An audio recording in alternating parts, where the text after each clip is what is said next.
आज मी बनवणार होती मेथीचे थेपले। तर बघा त्याच्यामध्ये 2 वाट्या मी गव्हाचं पीठ घेतलं होतं। तिखट, हळद, धना पावडर, गरम मसाला, जिरं आणि आमचूर पावडर, अद्रक लसूणची पेस्ट, कांदा, किसलेलं पनीर, 2 उकळलेले बटाटे आणि कोथिंबीर, चवीनुसार मीठ, तेल आणि मेथीची भाजी टाकली आणि छानपैकी पीठ असं मळून घेतलं। पीठ मळून झाल्यानंतर आहे ना मी मग थेपले लाटायला घेतले।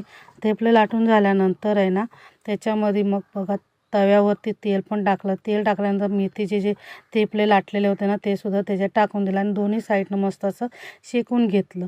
आणि हे जे थेपलं आहे ना तुम्ही चायसोबत, सॉससोबत किंवा दहीसोबत सुद्धा खाऊ शकता। आणि त्याच्यानंतर आहे बघा माझ्या मुलग्याचा सुद्धा डबा रेडी झाला होता आणि माझी मुलगी त्याला द्यायला जाणार होती शाळेमध्ये।